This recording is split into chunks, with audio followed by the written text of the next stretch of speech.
PhD Quran study. This will be our last session on Surah 46, inshallah. It also happens to be our last session for this year, 2017. We will, inshallah, start early in January with a new surah. We will let you know the details through the newsletter. So without further delay, I'll turn to Sister Yamina. Jazakallah khair. Thank you, Isra. أعوذ بالله السميع العليم من الشيطان الرجيم. بسم الله الرحمن الرحيم والصلاة والسلام على سيدنا محمد وعلى آله وصحبه أجمعين. Assalamu alaikum wa rahmatullahi ta'ala wa barakatuh. So as Isra just reminded us, this is our final meeting together this year, and also it's the last part of Surah al-Ahqaf, inshallah. So we stopped at Ayah 33, which was, are the disbelievers not aware that God, who has created the heavens and the earth and never has been tired by their creation, has the power to bring the dead back to life? Yes, indeed, he has the power to will anything. And we talked about this last week. And if you remember, Ayah 3 of this surah also was telling us about who God is. The second, it started with Hamim, Tanzilul Kitab min Allah al-Aziz al-Hakim, and then who is, how do we know God, and how do we know He's Aziz, Almighty, and wise? Immediately, third ayah was about the creation of the heavens and the earth. And as I always like to attract our attention, the Quran always gives evidence from the creation that can be experienced, that can be observed and witnessed. And because witnessing shahada is the basis that we start with. Without evidence, we cannot have iman, we cannot have belief in God. It will be a claim only. And so in Ayah 34, we're told, and so on the day when those who disbelieve are brought within sight of the fire, they will be asked, is this not real? They say, yes, by our Rabb, by our sustainer. And he will say, taste then the punishment because you used to disbelieve. And the last ayah, ayah 35, says, therefore, be patient, have sabr, fasbir. As all of the messengers with firm resolve were all patient, and do not seek to hasten for them on the day when they see the fulfillment of what they were promised. It will be as if they had only stayed no more than an hour of a single day. This is a clear message, but will any be destroyed except the fasiqun, the iniquitous people, those who defy God? So the ayah is, Bismillah ar-Rahman ar-Rahim, 34 and 35, 35 being the last one. وَيَوْمَ يُعْرَضُ الَّذِينَ كَفَرُوا عَلَى النَّارِ أَلَيْسَ هَذَا بِالْحَقِّ قَالُوا بَلَى وَرَبَّنَا هَذَا قَالَ فَذُوقُوا الْعَذَابَ بِمَا كُنْتُمْ تَكْفُرُونَ فاصبر كما صبر أولو العزم من الرسل ولا تستعجل لهم كأنهم يوم يرون ما يوعدون لم يلبثوا إلا ساعة من نهار بلاغ فهل يهلك إلا القوم الفاسقون. Subhanallah. So in 34, so 33 was about, it's like a rhetorical question. Aren't these disbelievers aware that God who creates the heaven and the earth? It's not just God, but like God, it's a reality that God creates the heavens and the earth. And he's the one who is sustaining them right now. He has the power to bring the dead back to life. So there is a waking us back, because we are the ones who are listening to this message, not the disbelievers. And so it is for us to remind us that death is haq, it is a reality. Anytime we can die. Plus, we are, as we are brought into existence newly every day, there is a new day. It means every yesterday is gone. So we are in a state of dying, leaving the world, together with the death when we leave the world and for good, this world.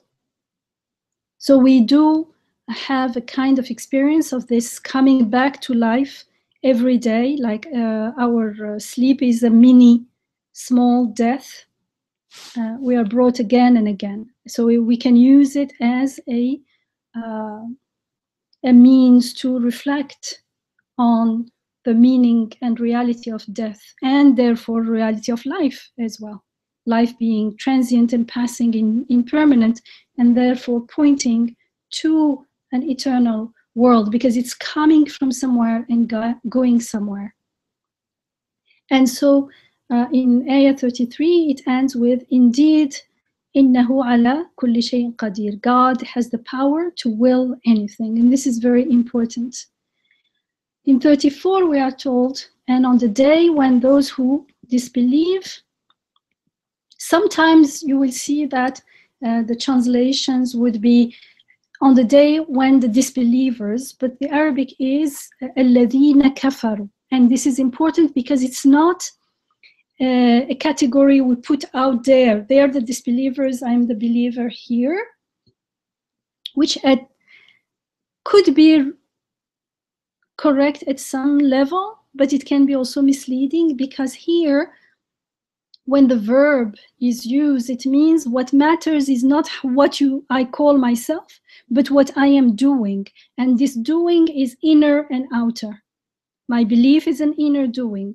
My conviction is an inner doing. My perception is a doing, although no one sees it out there. But it is as a result of my perception and my thoughts and my conviction that I'm going to act in a certain way or another.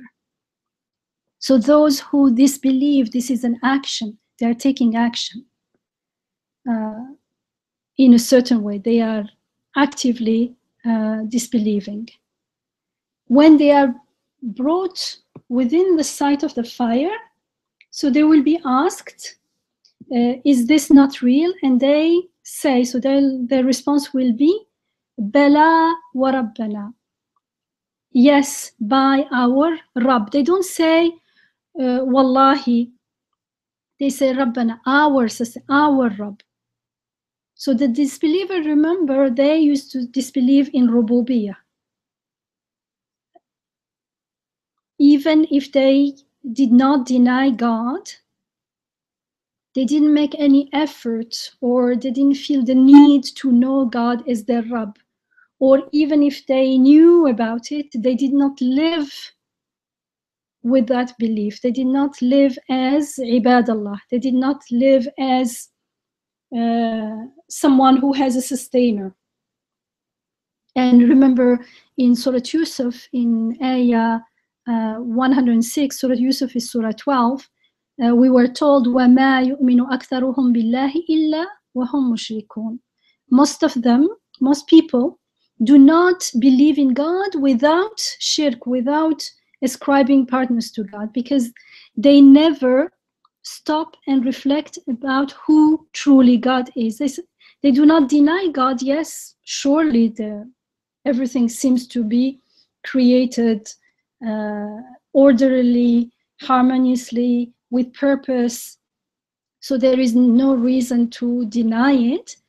At the same time, they ignore that and live as though things around them are the source of their, for instance, providing their sustenance, so they forget that God is our Rabb. or that our Rabb is God alone, nothing else is our Rabb. A Rabb is the one who takes care of our needs, who sustains our life. And remember the Muhsineen in ayah 13 of this surah, what do they say? Rabbuna Allah. Our Rabb is only God. Nothing else can be our Rabb. But they say it and they live with that istiqamah. They live totally consistently with this belief, not saying it and then doing something else. So here the disbelievers on that day, they will say, Bala wa Rabbana. It means deep down, everyone knows they have a Rabb, a sustainer who gives them life and sustains it here and now. But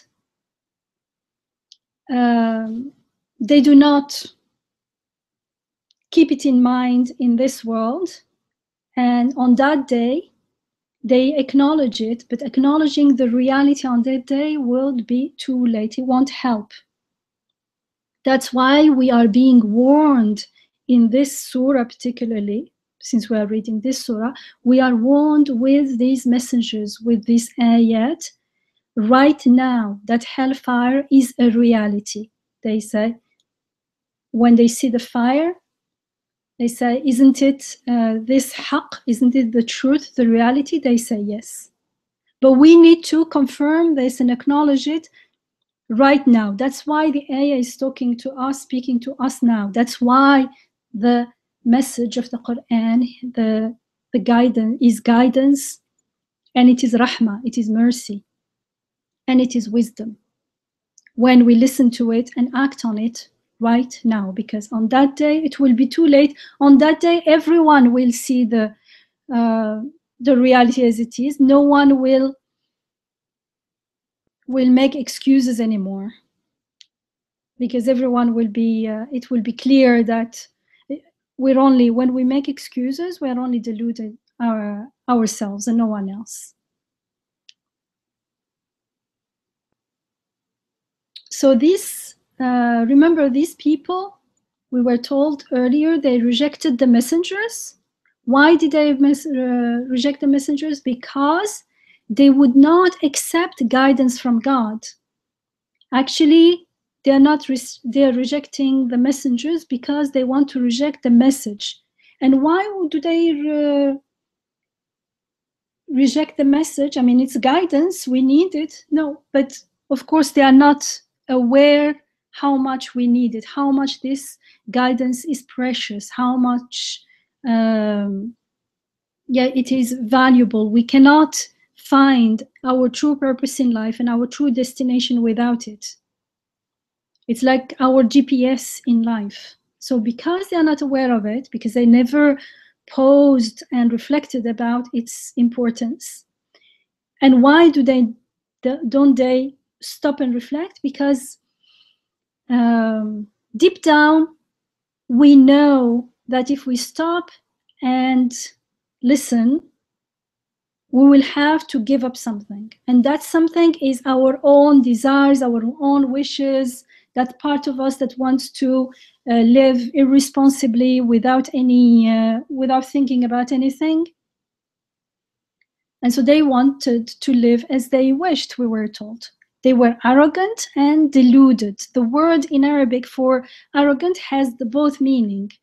Maghrur and ghurur is both arrogance and delusion, because the arrogance is based on a delusion. So they wanted to ignore the fact that they are sustained in life. So because of that, they appropriated to themselves what is given to them. We were given the example of the people of Ad. So they were given all this wealth and power, and instead of being grateful for it and using it in the name of the giver, meaning in the name of compassion with compassion, in the name of the just with justice, they used it to impose their own will, to fulfill their own desires, and to exploit others and oppress them. If you remember, the people of Ad were given as an example.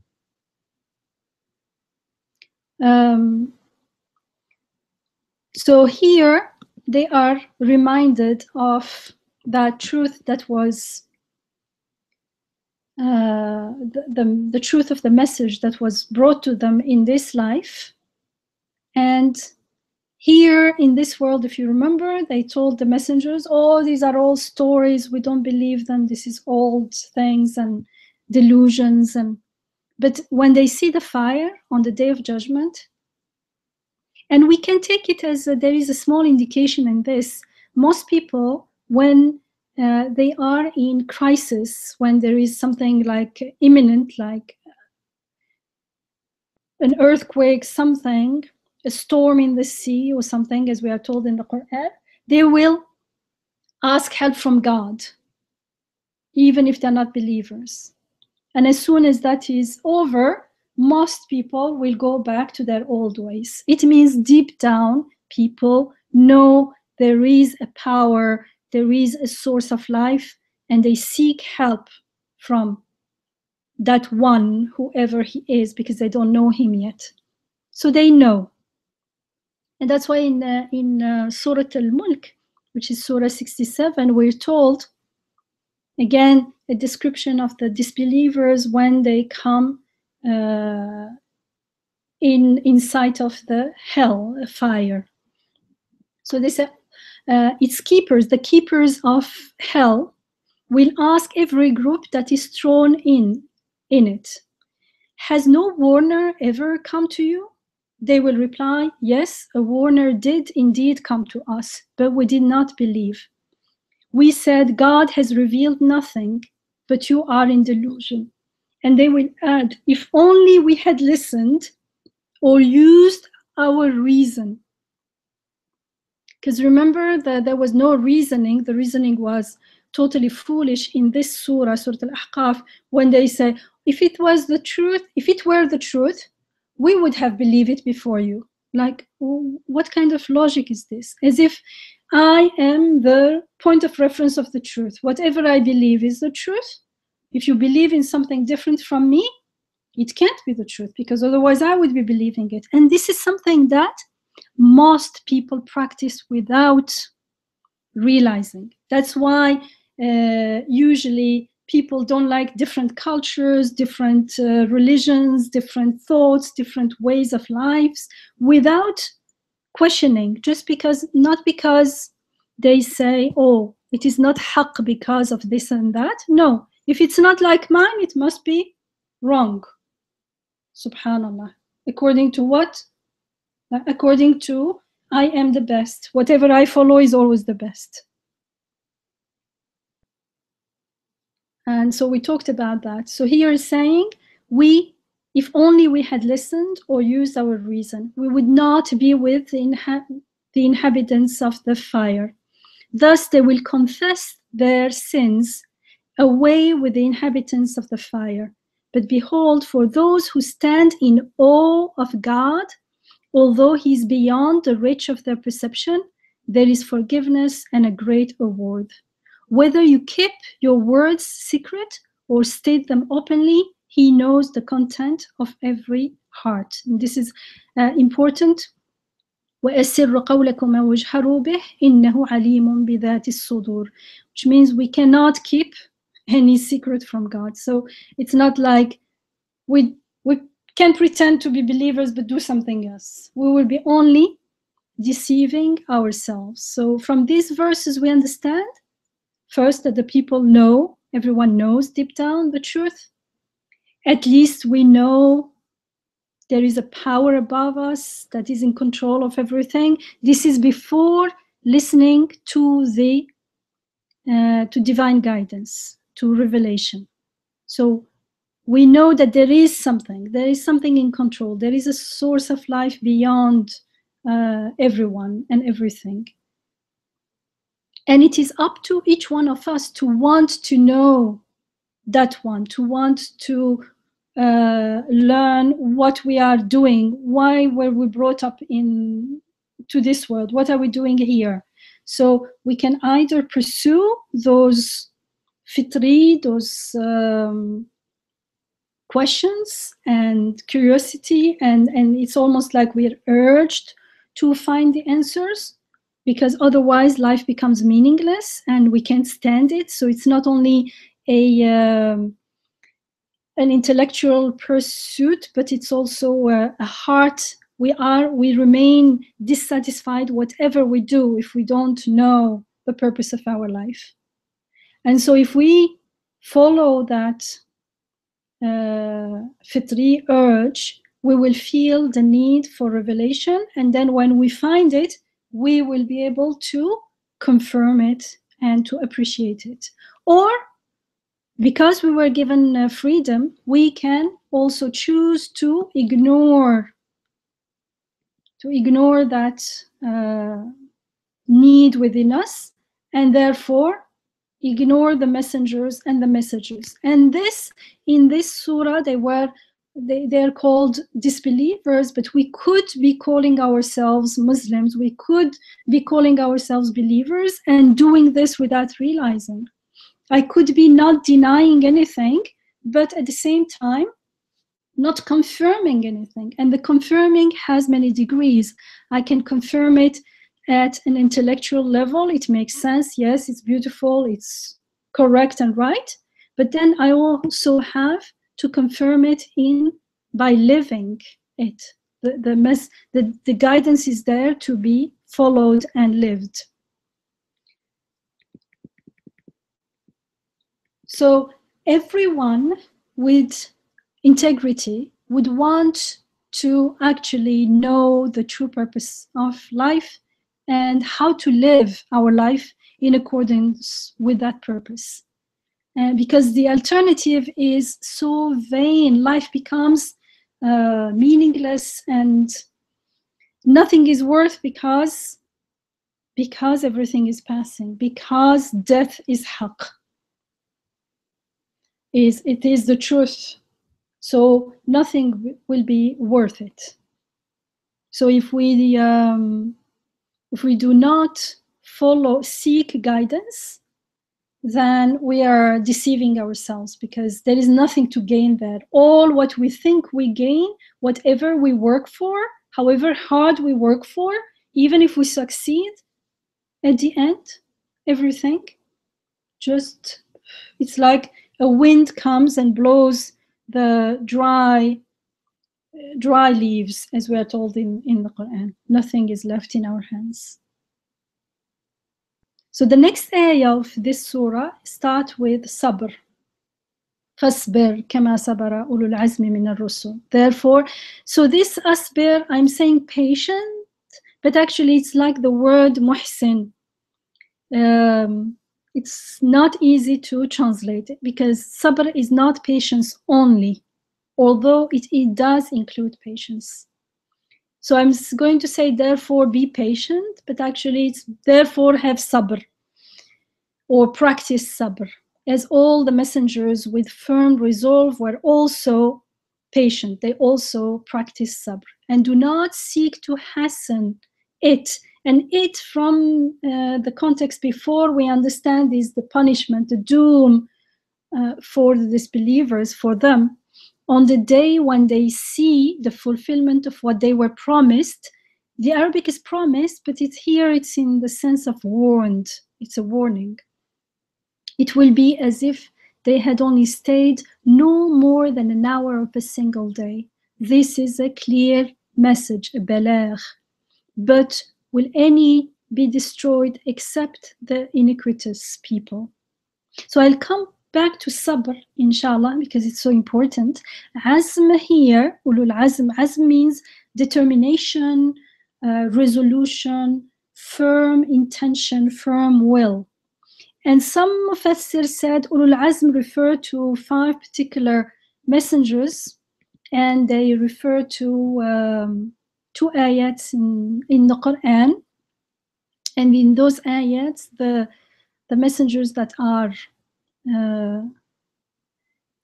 mentioned are Nuh alayhi salam, Nuh, Ibrahim, Musa, Isa, and Muhammad alayhim salam.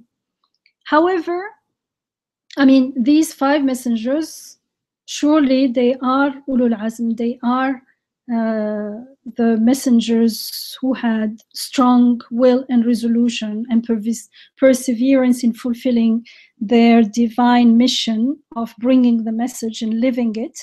Because bringing is not only like a postman bringing the message is embodied. That's the only way it can be shared with the people.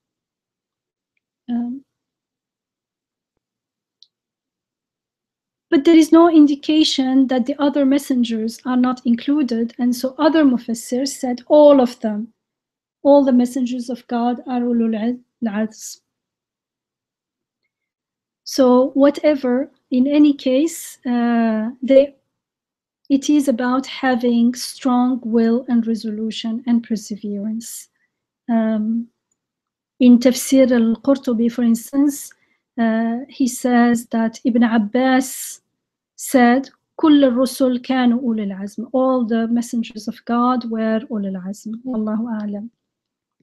So what is interesting, though, is that in the Quran, the term azm appears mostly once it's about human being and the creation of Adam and how he had little resolution. But in the other usages, it mostly appears with the term sabr, subhanallah. So, and within a particular context as well. So in Al Imran, in Ayah 3, Surah 3, Ayah 185, we are told every soul will taste death and you will be paid in full only on the day of resurrection. This is important because we forget that we will, everything will unfold and will actually end on the day of resurrection. Here, it's like the film is still going on. The story has not ended. But every day, especially in when something happens that we don't like there is injustice, we get very impatient. Where is justice? Where is justice? Good. It's good that we have that need and for justice and we seek it, but also we need to keep in mind the whole picture, that it's not the end. So what we see as injustice may at the end be different when we have the whole story, the whole image. So it says, and you will be paid in full only on the day of resurrection. Whoever is kept away from the fire and admitted to the garden will have triumphed. The present world is only an illusory pleasure.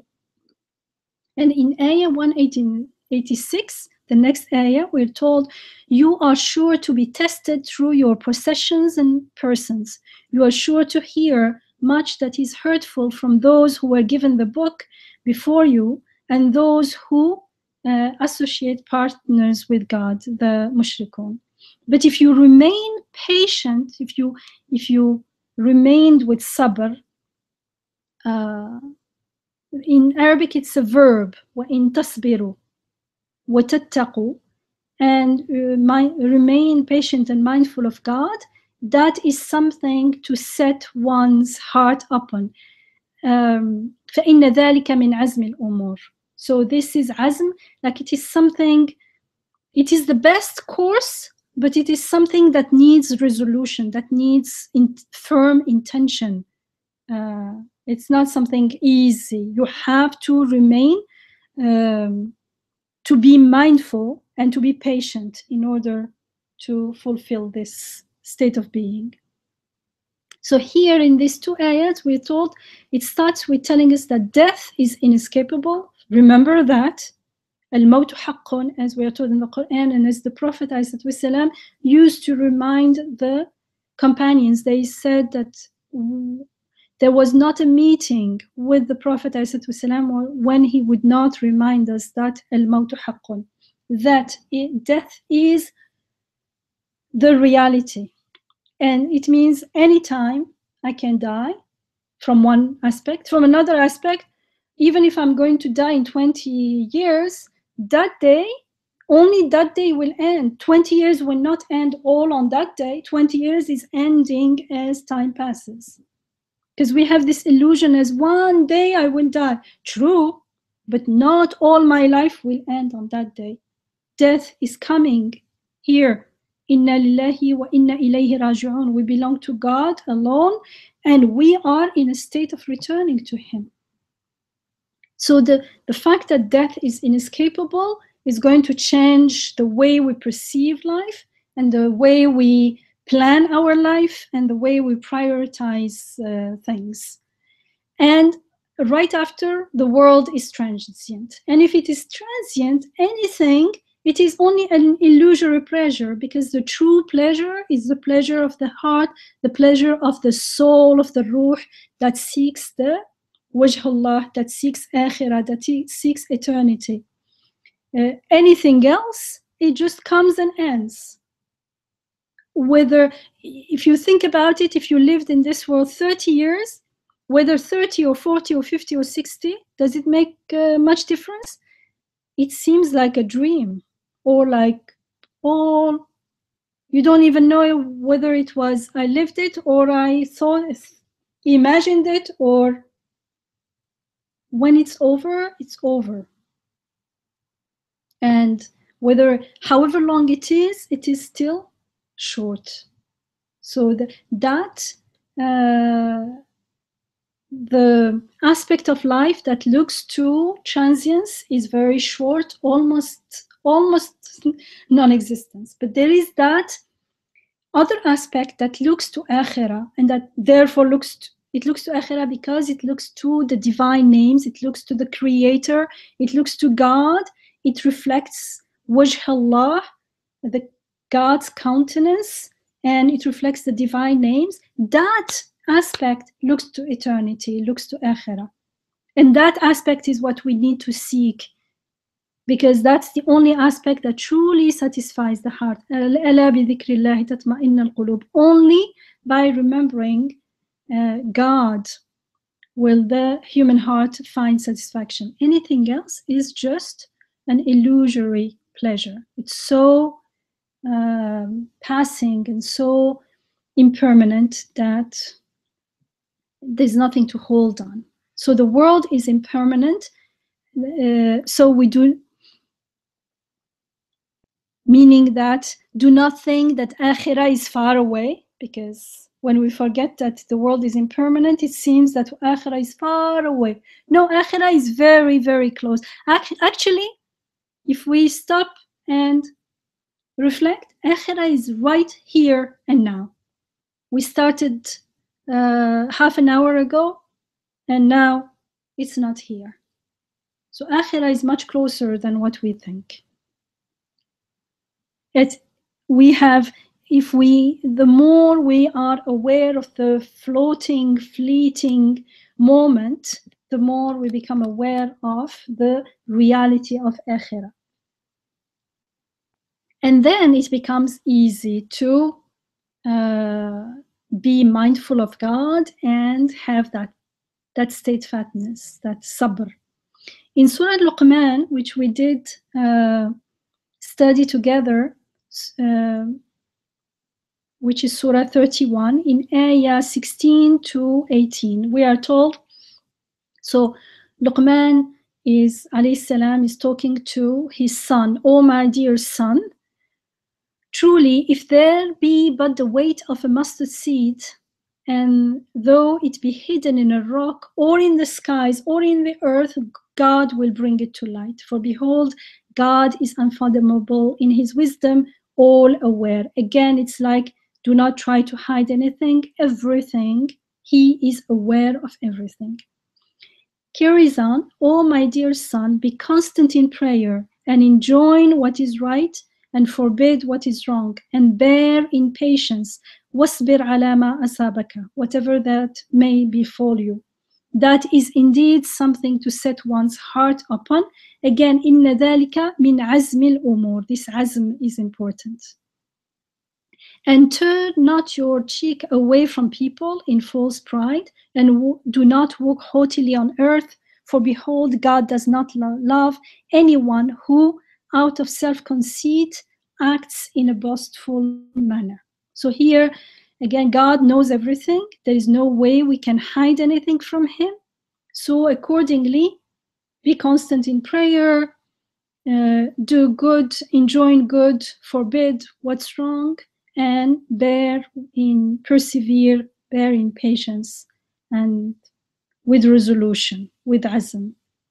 And do not be arrogant, it says, because I always find this kinds of ayah very interesting, because here it says, do not be arrogant, meaning how we walk, how we sit, how we speak are all an embodiment of our state of being, of our hal.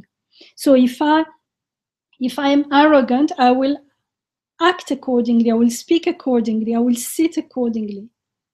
And this can also be taken the other way around. I may not have the intention to be arrogant, but if I am imitating the arrogant, guess what? I will end up started feeling arrogant as well, being arrogant, let's say. And if I hang out with humble people and sit like them and eat like them and speak like them, then inshallah, that will also influence our state of being. That's why ibadah is also bodily. The more we go into prostration and into and bow down and prostrate before God, the more it seems like it's a bodily, physical action. What is it to do with me? No, it does ground that feeling of humility before God. So it becomes a reality. I feel it in my whole body. It grounds it. So it is real. It's not only a thought, it is a feeling now.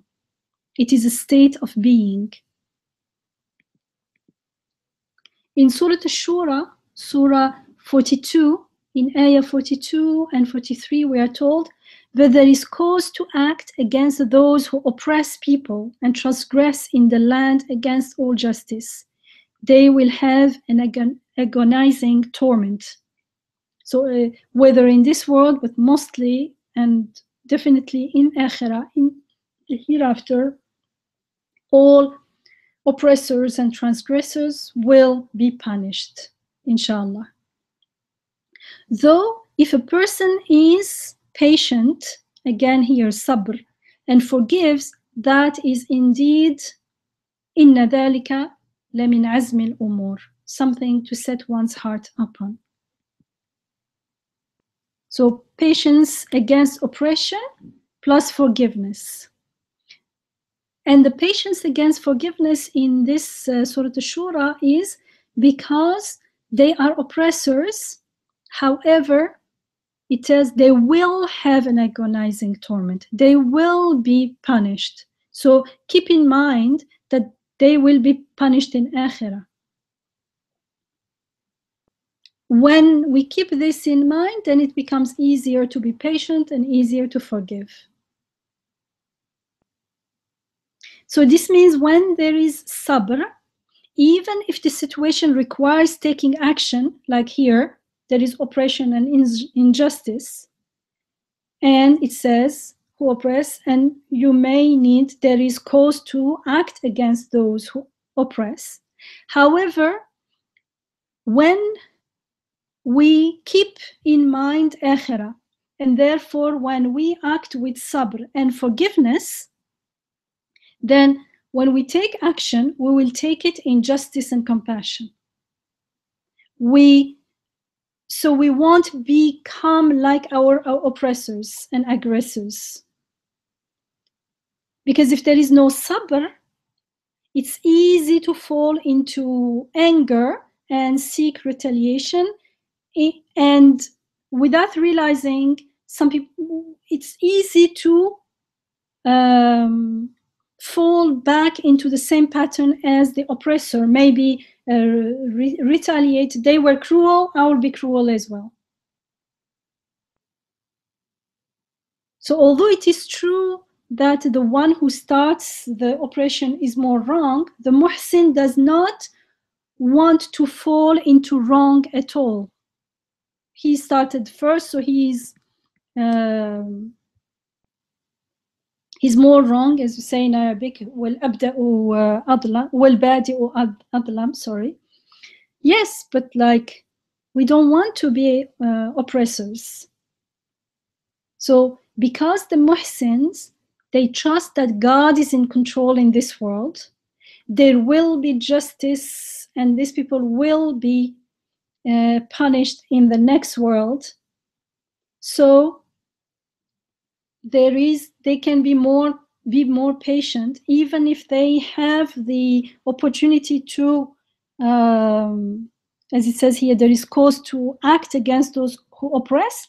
Yes, but within the limits of justice, within the limits of, you don't go beyond, but you say, but they were not just. Yes, but we can't be equal. Just because they were not just, I can't act in injustice even when I am defending myself against them. That's not easy. That balance is not easy to keep, especially when we get angry, because fitratan, we are created as we very strongly dislike injustice, even when it's not done unto us. When it's done unto us, like, especially if we have the power to protect ourselves. So how are we going to protect ourselves and defend ourselves without falling into injustice ourselves and becoming like our attackers, like our oppressors? This is when we have sabr, and that sabr comes when we are muhsin, when we believe that our Rabb is God. Therefore, whatever is happening by divine will, by divine wisdom. There is a purpose in everything that is created, the good and the bad, and especially the bad. We need to keep that in mind. That's why the word sabr is used, because when it's bad, we tend to be impatient. We don't want to accept it. Either we panic or we complain, but we do not accept. And it's easier also to forgive because we know that God is in charge, and true and total and full, complete justice will take place. And in the best way, even like if I don't have the power to take action, I can still rely on God, and I know that He will take not only action or justice will be fulfilled, but in the best way, to the advantage of all people involved. So it's like, yeah, I think that's enough. So the whole thing is, we don't want to fall into doing wrong ourselves. If we trust that God is in control in this world and in the next, and there will be justice in the next world, so we can't live as a muhsin without having a consciousness of akhirah here and now. It is part of our perception of the world. So in 34, we know that they will be punished. It says, when they are brought by the fire, they will be asked, is this not real? They will say yes. So, and they will be told, taste then the punishment because you used to disbelieve. This is also, you used to, kuntum takfurun. فَذُوقُوا الْعَذَابَ بِمَا كُنْتُمْ تَكْفُرُونَ. They did not disbelieve once or sometimes. They disbelieved again and again. That was their way of living. And in this ayah, in ayah 35, again we are told, the ayah ends with فَهَلْ يُهْلَكُ إِلَّا الْقَوْمُ الْفَاسِقُونَ. It means they will be destroyed. We know that these people will be destroyed in the hereafter. They will be so in ayah 35, we are reminded that there will be justice. All aggression will be punished. All injustice will be, how do you say? Justice will be established for everyone. And then at the end, plus the believers, the muhsins, are not impatient because they know that this world is passing, and therefore we are told it will be as if they had only stayed no more than an hour or of a single day. So the disbelievers, however long this life is for them, at the end, the believers should know that it is very short. And on the day of judgment, everyone, including the disbelievers, they will see that it will be as if they had only stayed no more than an hour of a single day. لم يلبثوا إلا ساعة من نهار, it says. So in this ayah, we're reminded to be patient with the disbelievers as they deny the truth, as we were told in earlier. They were mocking the truth and abusing the believers, and they act cruelly like the people of Ad and abuse their power and cause much injustice and misery in the world. So first, because they will be, keep in mind that they will be held accountable for their actions on the day of judgment. And we're also asked to not make haste in having the oppressors punished, since life is so impermanent and therefore so short. Sometimes we wish the oppressors, I'm not talking about small oppressions, think of wars, whole countries, like millions of people are being oppressed and aggressed just because of some people's whims and arrogance and cruelty. So it seems like we want them to be punished quickly, now. We want justice now. But what is now? Even if there is justice for one group, as long as this life is carrying on, something else will happen. So, and we only get impatient and start wishing those things when we forget about our destination and about how, whatever long this worldly life is, it is very short in comparison with the next one, the lasting life. And so we're told that when disbelievers taste divine punishment, they think that they stayed in this world, but for a single hour. Because in retrospect, this life is so fleeting. It's like a single moment or like a dream, especially when compared to the eternal and lasting life of Akhirah, which is the true life, as we are told in Surah 29, Ayah 64, وَمَا هَذِهِ الْحَيَاةُ الدُّنْيَا إِلَّا لَهْوٌ وَلَعِبٌ وَإِنَّ الدَّارَ الْآخِرَةَ لَهِيَ الْحَيَوَانُ لَوْ كَانُوا يَعْلَمُونَ. The life of this world is nothing but a passing delight and a play, whereas behold, the life in the hereafter is indeed the only true life, if they but knew this, because it's the only lasting one. This is very important because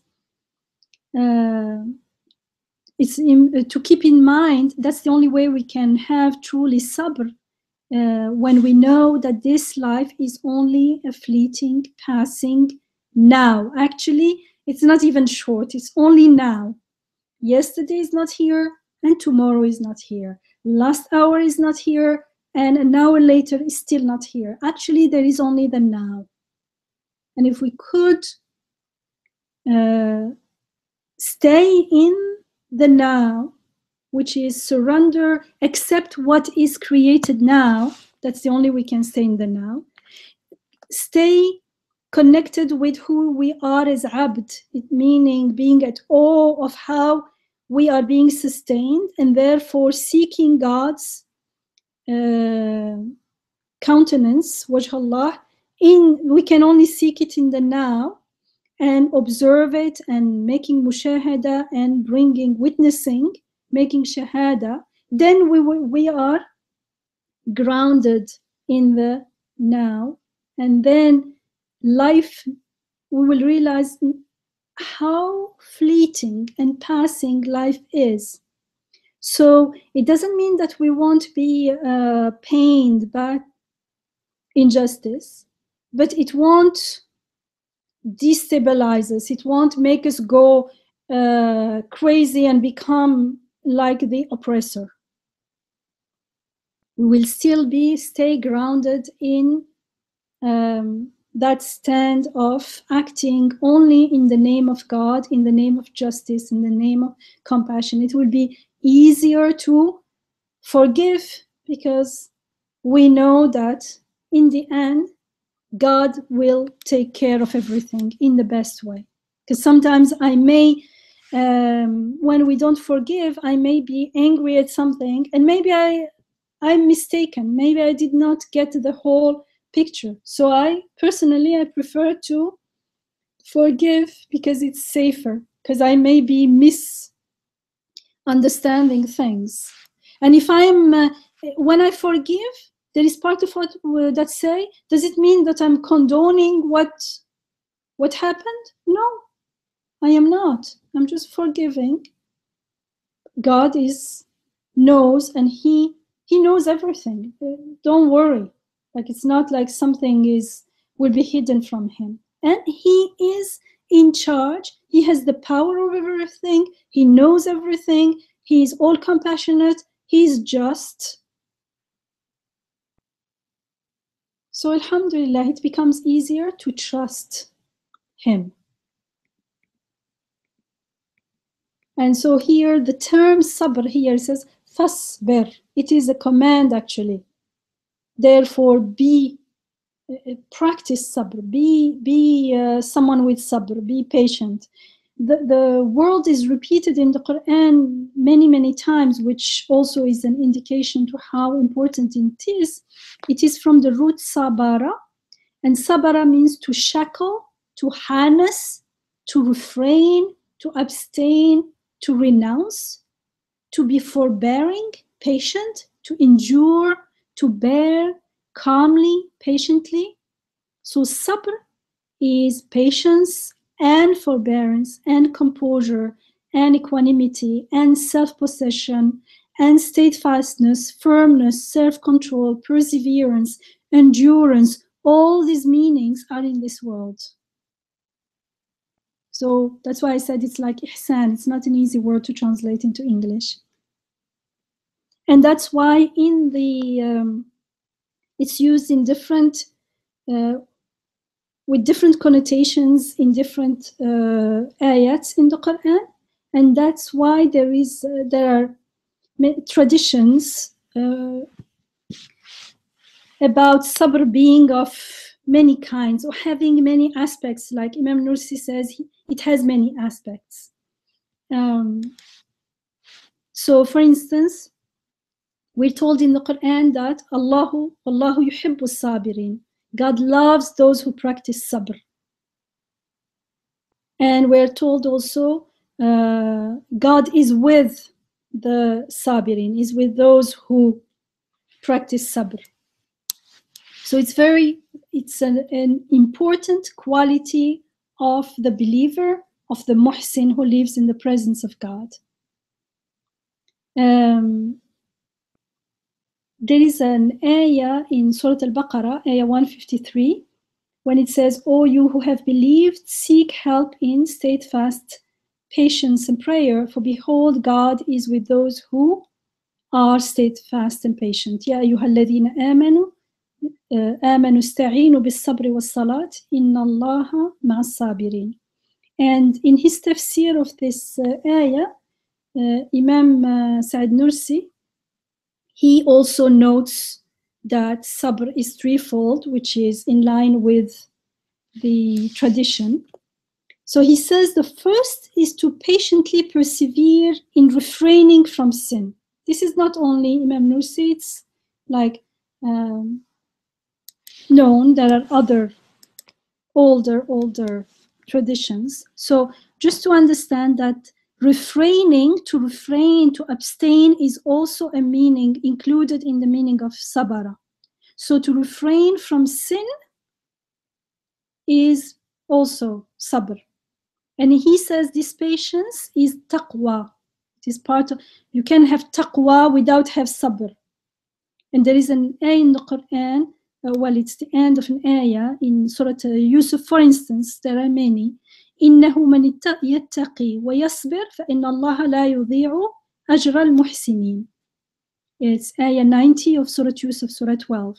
Truly, if one is mindful of God and have sabr, behold, God does not fail to requite the muhsinin. So you see that taqwa and sabr are qualities of the muhsin. Man yattaqi wa yasbir. If you have taqwa, then you will have sabr. So he says, taqwa, sabr, in one meaning of sabr is taqwa, sabr in taqwa, in refraining from sin, abstaining, refraining, renouncing. And the second is sabr in the face of calamity, adversity. And this is this sabr is to make tawakkul. So how is this sabr going to be practiced? As tawakkul, trusting, putting our trust in God and to submit to Him, to surrender to His will. And it is to be honored by, and he gives some verses, but for instance in Surah 16, Surah Al-Nahl, Ayah 42, we are told, الَّذِينَ صَبَرُوا وَعَلَى رَبِّهِمْ يَتَوَكَّلُونَ. Those who practice sabr, who have attained to sabr, and in their Rabb they place their trust. So you see that one aspect of sabr is tawakkul. And also in Ali Imran, Surah 3, Ayah 159, we are told, فَإِذَا عَزَمْتَ فَتَوَكَّلْ عَلَى اللَّهِ إِنَّ اللَّهَ يُحِبُّ الْمُتَوَكِّلِينَ. So God loves those who trust their trust in God. So, and he says, so impatience amounts to complaining about God and to criticizing his creation, his action, God's action in the world, and accusing his mercy and not appreciating his wisdom. So we can also understand what patience is by understanding what impatience is. Patience in the face of hardship is tawakkul. What does it mean? It means, if impatience is to complain, patience means we trust that whatever is created, God created with mercy, creates it with purpose, creates it with wisdom. Just because I don't understand it does not mean that it's created in vain. And just because I don't like it or it's hard, it does not mean that it shouldn't be. Because according to what it shouldn't be. We need to look at the outcome, and the outcome is the purpose of our life looks to akhirah, not to this world. So he says human beings are weak and powerless, and they weep and complain at the blows of misfortune. So when there is hardship, like it's fitri, it's normal that you will find it hard because we are weak, we are powerless. So the problem is not that we should not complain, but at least in the beginning, let's say, but he said that complaint must be directed to God and seeking help from him and not complaining about him. So he gives the example of Yaqub alayhi salam in Surah Yusuf. Yaqub alayhi salam is Yusuf alayhi salam's father. And when he was afflicted, he supplicates to God and he says, إِنَّمَا أَشْكُو بَثِّي وَحُزْنِي إِلَى اللَّهِ. Yaqub alayhi salam says, I only complain of my grief and my anguish and sorrow to God. So he was grieved when he lost Yusuf alayhi salam, but he says, I only complain my anguish, my sorrow, and my grief to God. So to complain, to lament to God is a munaja, it's a prayer, and therefore it's a ibadah, like Yaqub alayhi salam, it's worship. Because he's aware, he's not complaining. He's saying, I am weak, I need your help. And this is it, this is who I am. So he's actually acknowledging his neediness for God's help and God's blessings. And that's ibadah, it's worship. But when or if we complain to others, to other human beings or whatever, we forget about God, it is tashakki, it is complaining about God, as if complaining or about what God is creating, astaghfirullah. And then it won't be ibadah, it won't be worship, and it is not sabr. There is no sabr there, that is impatience. So even if we complain to God, it should be to declare our weakness and to seek his help and to acknowledge our need and need for his help. But if we complain, like when we say, why is this happening to me? What have I done? Then that's complaining about God or about God's creation, and it is meaningless because it doesn't, nothing can help me, as we remember, and it's an indication of shirk, as if you remember the beginning of this surah.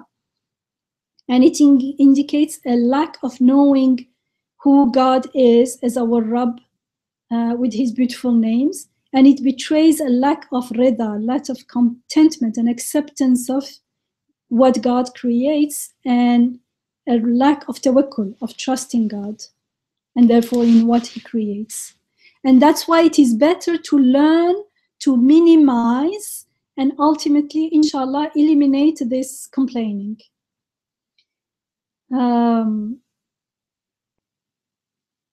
It could be, sometimes we complain, it's too cold, it's too cold, or it's too hot.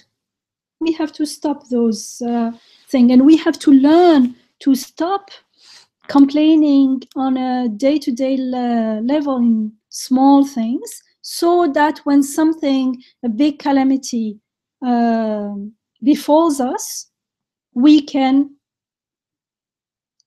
practice sabr. So sabr needs to be practiced on the daily level. It's like if I've never studied something, a certain subject, I cannot just go into the exam room and answer the questions properly. So the exam time is like when there is a big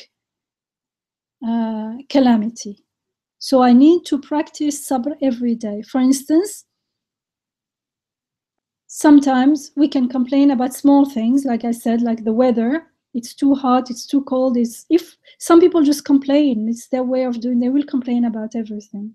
And that will lead us to impatience. If I say it's too hot, I will start feeling it even more and more, and I become impatient and I can't stay there anymore. And so it affects our attitude, and therefore it affects our ubudiyah, because we can't feel grateful to God while we are complaining. Those two together can't go together. That's why sabr and shukr are repeated in the Quran together also many times. I can't be impatient and grateful to God, and I cannot praise him in those situations. So sabr is to, from one perspective, is to learn to stop complaining, meaning focus on what you like, appreciate what you see. And the third aspect of patience is perseverance, patient perseverance in worship, ibadah. And in that, Imam Nursi says, if someone perseveres in worship, it raises the person to the station of maqam al-mahbubiyya, we become a beloved of God, because the more we persevere in worship, and worship is the ibadat, like the 5 daily prayers, but also in between, instead of complaining about the weather, appreciate, find things to appreciate. That's part of ibadah. Even if you have like Yaqub alayhi salam, you're grieving your son, you're not a robot. Just because he's a prophet, he's still a human being. You cannot take that grief and send it away, but instead of using it to complain about God, use it to pray to God, to say, you see, I'm so weak, I'm grieving, and help me.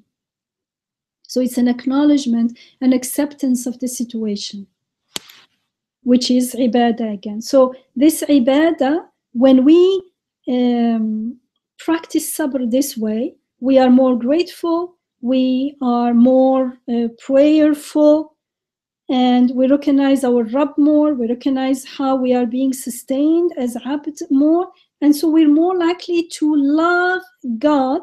And when we love God, we realize how He loves us, and that's maqam al-mahbubiyya, to become a beloved of God, which is the name of the Prophet ﷺ as well. He's the beloved. And so it urges the person towards better and better worship until to perfect one's worship, al-ubudiyya al-kamila.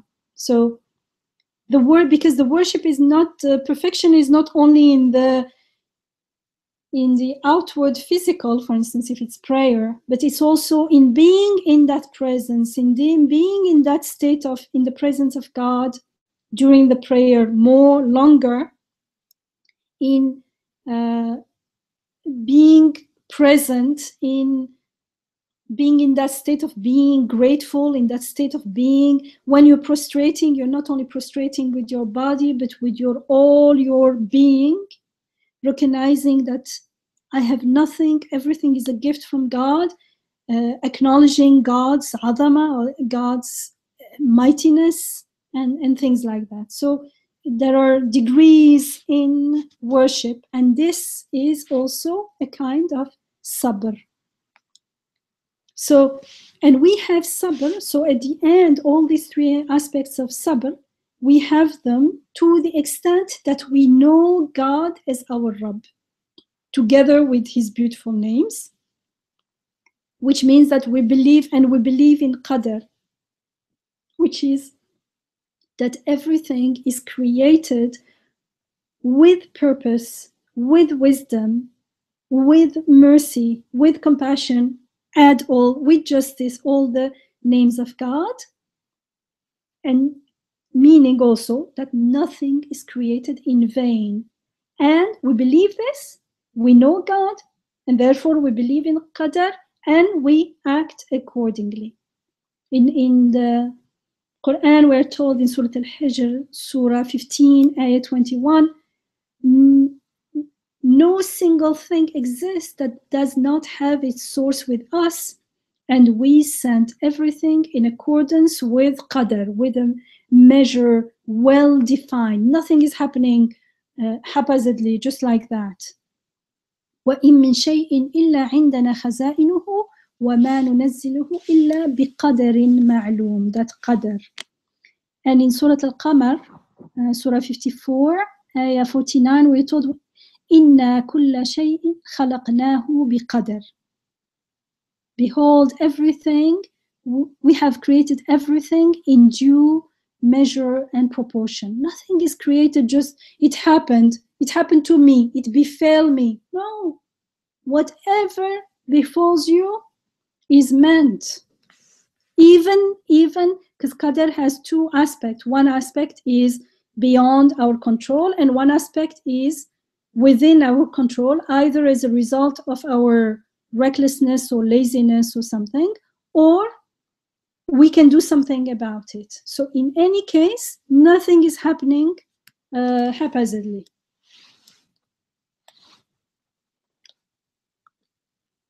In Surah Shura, Surah 42, Ayah 27, we're told, that God sends His grace in due measure بقدر ولكن ينزل بقدر ما يشاء إنه بعباده خبير بصير. As He wills. So He creates His grace in due measure as He wills. So whatever is happening, it's divine will. For truly He is fully aware of His creatures and sees them all.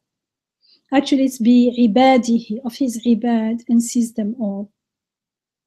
And in Surah Ali Imran, Surah 3, Ayah 191, we are told about those who remember God when they stand, when they sit, when they lie down to sleep. It means in all their, whatever they are doing, whether they're sleeping or standing or walking, these people always remember God. They are the muhsins.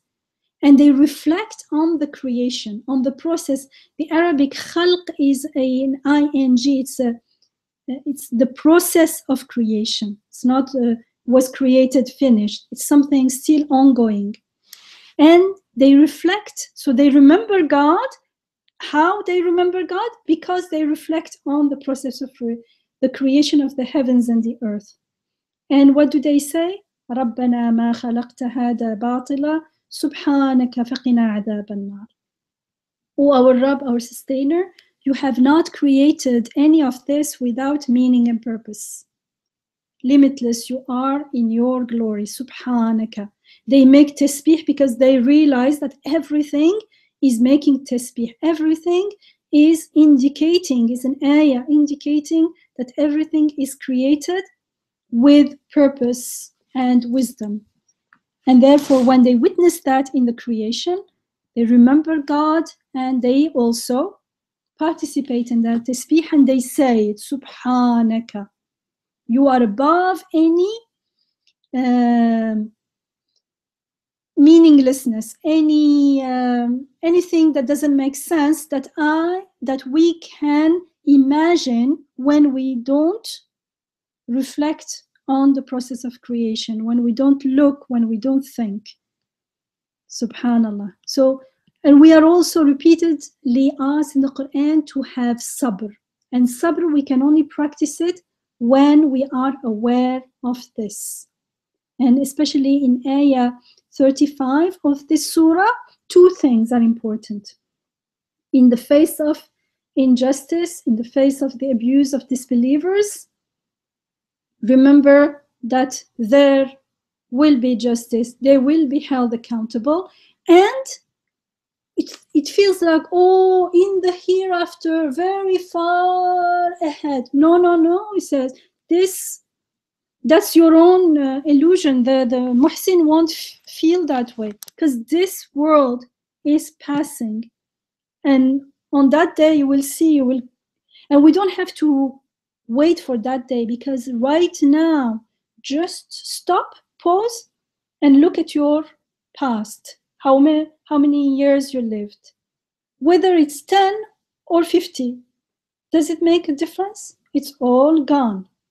It's all as if 1 hour of a single day, as we are told in Surah Ayah 35 of this surah. Subhanallah. So we can understand that without having to go there on the Day of Judgment, because on the Day of Judgment it's too late. That's why we are told this right now, and we have to confirm the truth of this guidance right now and live with it right now, inshallah.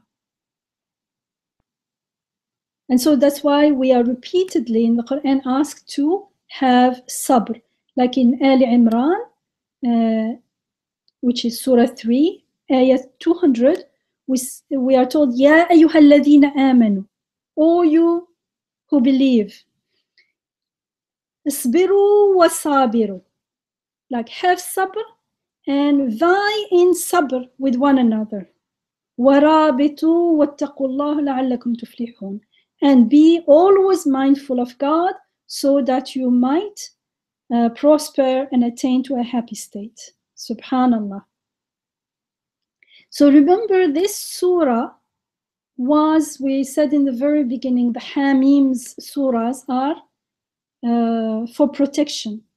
And so far we've seen that the protection here is protection from falling into shirk, because falling into shirk is the worst thing that can happen to us. The consequences of shirk are terrible in this world and even worse in the next. Actually, in the next world, it's totally losing everything. And so how do we protect ourselves? We are also taught in the surah how to protect ourselves. First, we are given the examples of those who commit shirk and their situation. So we know exactly what to expect if we follow that path. And then we are told how to keep away from it by acknowledging the messengers of God, by listening to his message and following his guidance. Why? Because Rabbuna Allah, because our Rabb is God alone, the creator of the heavens and the earth, only can sustain my breathing, my life here and now. And he alone has power over everything and knowledge of everything. And therefore, why should I ask help from anything else? And why should I worship or adore anything other than him? And therefore, we were asked to worship God alone in Ayah 21. And it started with, remember, Tanzil al-Kitab min Allah al-Aziz al-Hakim. The sending down of the book is from God alone, the Almighty, the Wise. And this book, this message, this guidance is from God. And in Ayah 3, it's God who creates everything. And so if this surah is indeed an embodiment of the, like in the beginning, when it's in Ayah 2, it was like a claim. I didn't know if it was true or not. But the whole surah gave us an opportunity to go back and confirm the truth of Ayah 2, that indeed this surah is in itself the evidence that this sending down of guidance is from God, and God is Almighty, and He is wise, and this message itself is wisdom, and it is guidance unto whom? Unto those who listen to it and follow it, inshallah, and live with it. Otherwise, it's like I'm given a map to a treasure, and I look at the map and I say, okay, I put it away. Or someone says, with just the map, where is the treasure? Or someone said, put it away and said, yes, but I never experienced the pleasure, the treasure, sorry. It's a map.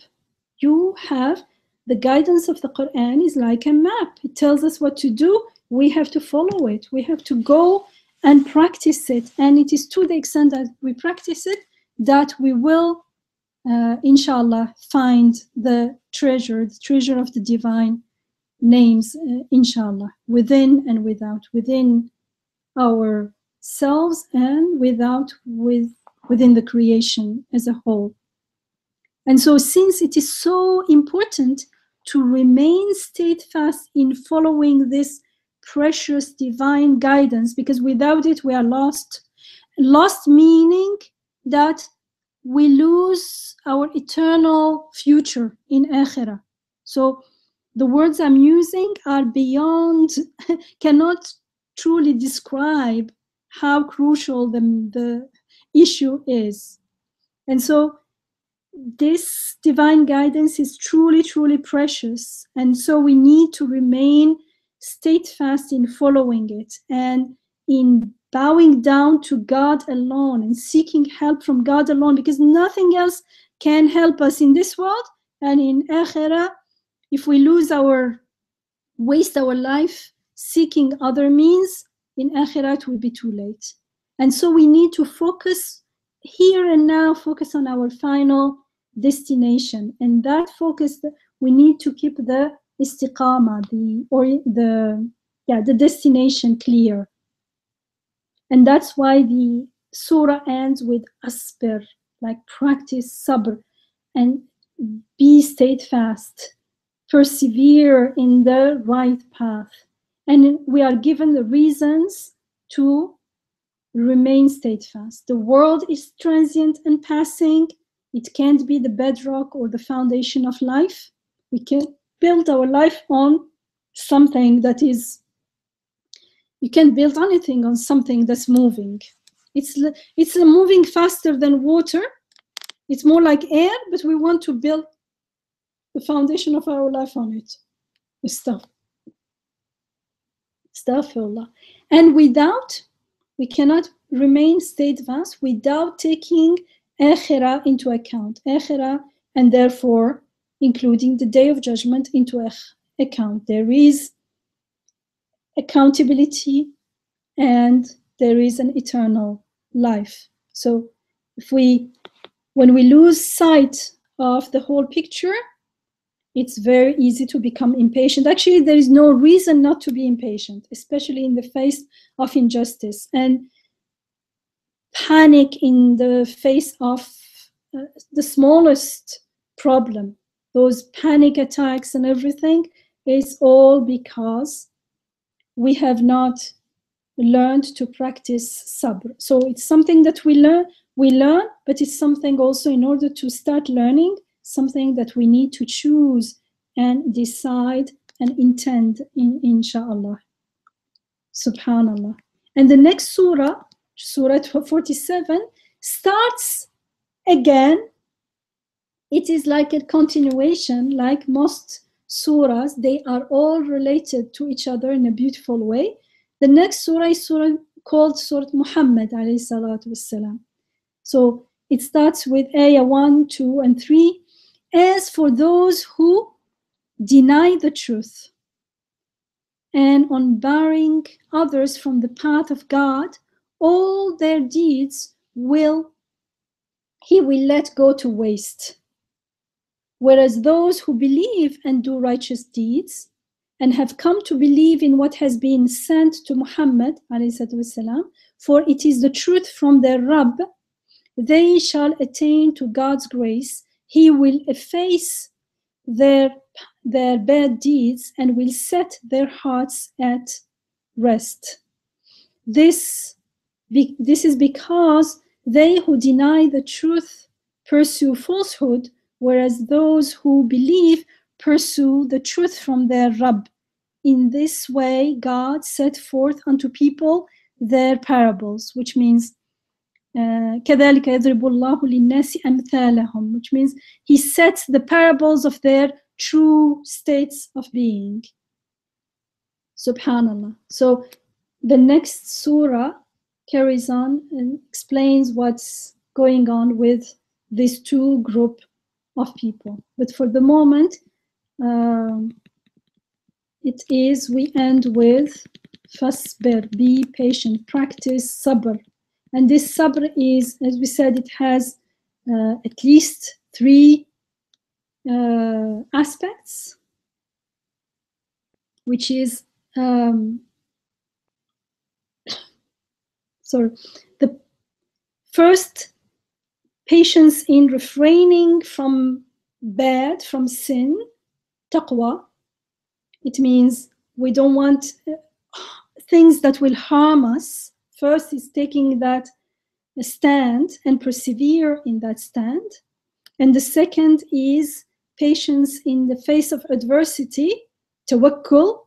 But all these things require first that tawheed, because if we can't trust in God in the face of adversity, it means I don't know who God is, and I cannot see God's creation and rububiyyah within the creation of the adversity. And it means I have to go back and learn to see God in the creation, to see the creation as God's creating, and therefore to see the ayat, to learn to listen to their tasbihat, to their praising God with His beautiful names, to start making tasbih with them. And then when something happens, I don't panic.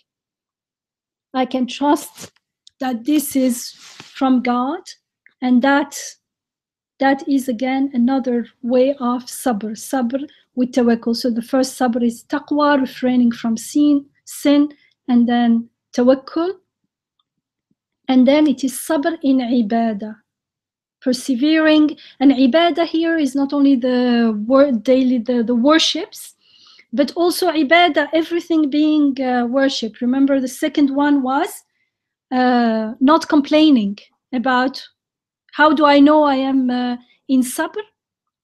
I don't complain. If I'm complaining, whether with words or inwardly, about whatever is happening, then there is no sabr.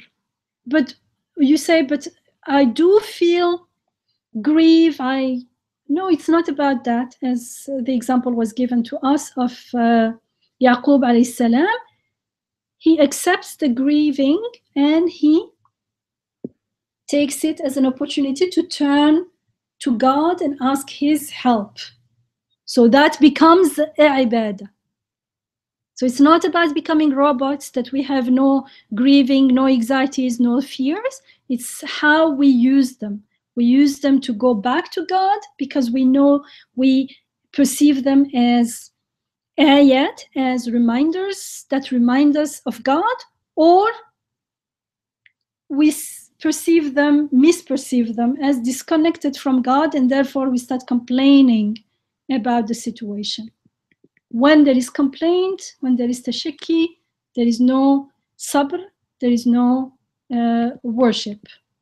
Subhanallah, and you can see it's not only about what we do, but primarily about how we perceive things. And we perceive them according to our intention and how we either learned to perceive things in the way we are taught in the Quran, or in the way we ourselves do it without knowing their reality. So this sabr is very important. It's not only be patient, but it has manifold meanings to it, and it is very closely related to being grateful, to trusting God, to surrendering to His will, to knowing Him as our Rabb, and worshipping Him alone, inshallah. Subhanaka la ilma lana illa ma 'allamtana innaka antal alimul hakim, wa akhiru da'wana أن الحمد لله رب العالمين. اللهم أرنا الحق حقا وارزقنا اتباعه، وارنا الباطل باطلا وارزقنا اجتنابه. آمين والحمد لله رب العالمين.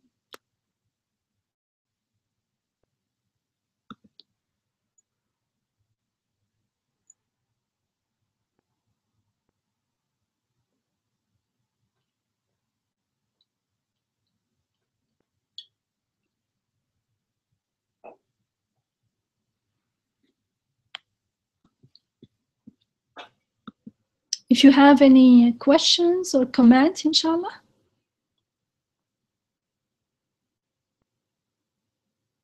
Assalamu alaikum, Sister Yamina. This is Rebecca from Bloomington. Wa alaikum salam, Rebecca. How are you? Alhamdulillah. Thank you for your talk tonight. I wonder if I could ask about the idea of standing up for oneself, and not just political, even just in like day-to-day interactions. I once read a hadith in which yes, the Prophet was sitting with his companions, and someone enters and starts to insult one of the companions. And during the insult, the Prophet is smiling. And then the person who is insulting the companion leaves. Oh, no, I'm sorry. And then the companion starts to defend himself. And as soon as he starts to defend himself, the Prophet either walks away or has a stern look on his face. And what I understood from this is that, okay, we don't defend ourselves if someone is insulting us or these kinds of things. And I don't know. I mean, I don't know if that always works. And I guess I'm trying to understand how a believer, someone who is in a state of Iman, would perceive a situation in which, you know, they could perceive it as someone is insulting me. I'm being offended. What should they be remembering in that moment? Now, the example you gave, Rebecca, I cannot refer to it because I'll have to know the details, because it's not like an ayah. When it's a hadith, you have to know exactly what was said and the context and everything. Otherwise, how do we know if it was, did it say he insulted him, or was the insult described, was it perceived as insult? I am not sure. I am not aware of this hadith, so I cannot speak about it, okay? So in real life, maybe you can unmute yourself, Rebecca? Okay, so in real life, let's say someone, let's keep the example of someone said something to me, okay? There are, from one aspect, this happening is happening between me and the person, horizontally. I'll keep that to the end because I have to keep something else in mind in order to be grounded in that sabr, in that ihsan, and therefore be inspired with a response rather, or at least look for guidance instead of just reacting. The second is, so I need to remember that there is another aspect of this event, which is that it is created. It is created means it is qadar. It means God willed it. So it's happening by divine will. So there is a wisdom in it. Even wisdom doesn't mean that the other person is, let's say the person who is insulting is acting with wisdom. No, but the whole thing, unbeknown to all of us, God is creating, allowing this, or creating everything with wisdom for the benefit of everyone. If only we have the right attitude, we can take something, everything as an opportunity. So it is created, it means it's created with wisdom, not in vain, it has meaning, there is compassion in it. And the third one is, this aspect looks to me, to my choice, what am I going to do now? So we want to accept that it is created, whatever the other person's intention is, which, by the way, I can never be sure about, because as the Prophet ﷺ says, you cannot open their hearts and see what's in them.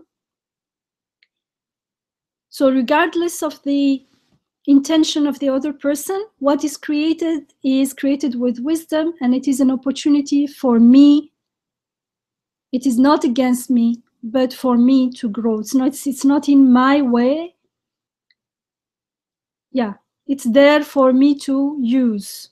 So now that I take this stand, I can now think about an answer. And this answer is going to be different. The answer could be keeping quiet, not saying anything. It depends on the situation. It could be that I say something, but in any case, it's not going to be a reaction. It's going first, my choice will be first to remember there will be some compassion to the person. If the person is insulting me, for instance, even if that person, it means that person has a need, but has not learned to express his need in a constructive way. Let's say the person is hurt, but instead of saying, look, I'm hurt, they're just shouting and screaming and I don't know what's going on. So there will be much more compassion, much more patience with what's going on and with the person as well. And now when I am in that state of being, in that state of acceptance, in that state of surrender, in that state of grounded in the belief that, or the conviction, actually, because belief in English has a different meaning, that this is happening for a reason, for me to teach me something, then my question won't be, why is it happening to me? Why is he doing this to me? It will be, subhanallah, what is it that I need to learn from here? What is the wisdom in this? And so from that place of acceptance, if there is an action to be taken outwardly, I will be guided, I will be inspired, and that action will be much more productive for me and hopefully for the other person, because the other person, it will also depend on their intention. Maybe you will say nothing and they will get even more enraged. How dare you not answer? We don't know, but I'm only responsible for myself. And pray, we start praying for the other person instead of getting angry at the other person. I may be angry, but the anger is not directed at the person, but for instance, at the injustice. And so that anger is totally different. It's let's say, a compassionate, a constructive anger. And the more we practice this, the more it will become our way of being. In the beginning, of course, it's going to be, we'll need to remind ourselves again and again. And it's like sabr. It is part of sabr. We practice it on a daily basis with our children, with our beloved one, without being insulted in easier situations. We use it as the basis of communicating. So when there is something hurtful, like someone coming and saying some harsh words, then it becomes easier to remain patient and be compassionate, inshallah, and forgive if it is possible. And maybe part of forgiving does not mean that you don't take action. You may have to. Wisdom may require that you take an action, but the action won't be just within the boundaries of justice, but it will also have compassion. That's why wisdom has that. I like wisdom. Wisdom has a connotation of also compassion in it, not only justice, because we want more than justice. And forgiveness, for instance, because we would like also to be forgiven when we make mistakes, inshallah. Does it answer your question, Rebecca?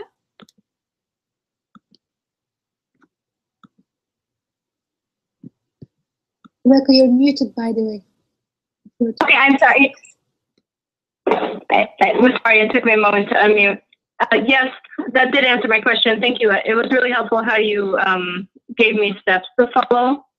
And then at the very end, you brought in a very important word, which is one that clouds completely my ability to see things in the way that we've been discussing tonight, and that is anger. And I would be a good time to talk about that. I would much appreciate it, and how to address that specifically. And that's what I would like to say about that. Thank you. Mm-hmm. So anger is not bad in itself. I can use it in a mindless way or in a mindful way, inshallah. like in a mindful way, meaning Bismillah, in the name of God, and God is compassionate, He's forgiving, He's loving, He's just. When I use it in my name, I could be retaliation, and that's it.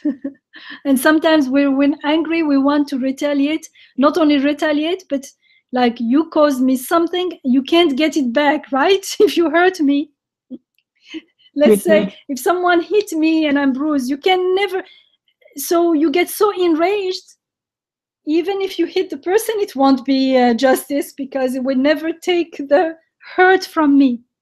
So in the name of the ego, it's like impossible to operate because you're never satisfied. That's true. Very true.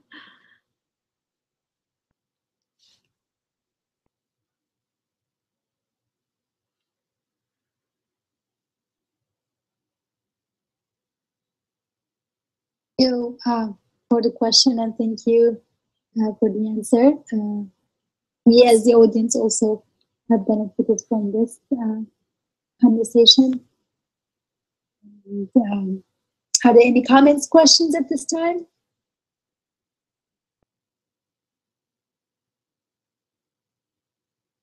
Okay, so we will end tonight's session then. Jazakallah khair, Sister Yamina, and thank you everyone for joining us tonight. We will resume our study next year. Inshallah, we'll get the details from the newsletter. And for those of you who